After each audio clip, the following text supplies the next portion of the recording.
Everybody wants a super open world Breath of the Wild style Pokemon game, and I'm just sitting here like, nah man, all we need is a solid art style and lots of post-game areas and challenges. ¿Por qué no los dos? Alright, to catch everyone up to speed, Gen 4 remakes are happening. Not only that, but we've got our first look into what Game Freak is calling a pre-make with Pokemon Legends Arceus.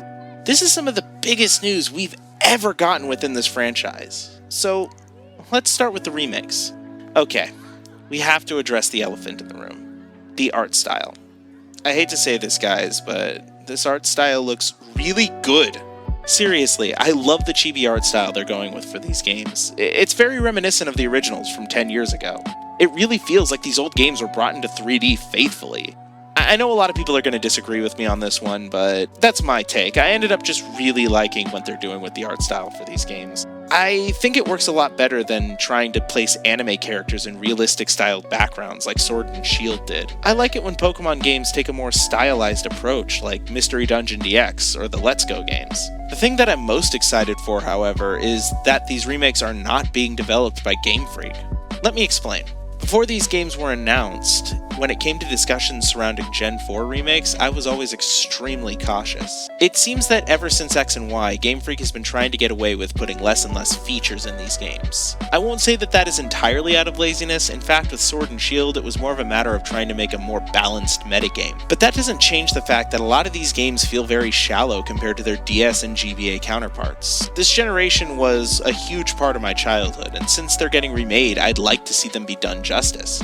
I don't want a weaker version of something I had 10 years ago.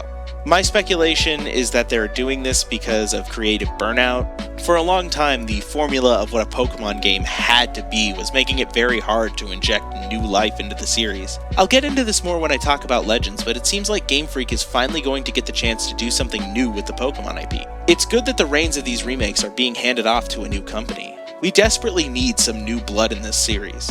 The company being put in charge of these remakes are a Tokyo-based studio called ILCA, which is short for I Love Computer Art. They worked on games such as Nier Automata, Dragon Quest XI, and Yakuza 0, all games known for being super content-rich. They also have experience with Pokemon, having developed the Home app and such. So I think we're in good hands when it comes to these remakes. Again, we don't know much about these remakes yet, so how much content they have, whether or not this is a main series game or a spin-off, if they will have home support, or even if these games are going to cost full price at launch has yet to be seen. We also have no word on National Dex implementation, but I'm optimistic that we'll get a good product.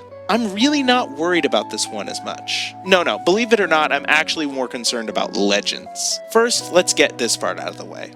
Yes, I am excited for Legends. Game Freak is dipping a toe into some new territory, and I am here for it. We're getting what is essentially the Pokemon equivalent of a period piece, and I could not be loving this fact more than I already am. I've always said that Pokemon is one of the biggest sandboxes ever, and there's a lot of ideas that you could explore with this world. Pokemon Legends is set in the ancient history of Sinnoh, before the events of the Sinnoh games proper, and it seems like it's going to take advantage of the rich lore that the Sinnoh region has. Not only that, but this game is going to be completely open world, like the Isle of Armor and Crown Tundra. It's taken the approach of an action RPG, which is something completely new for Pokemon.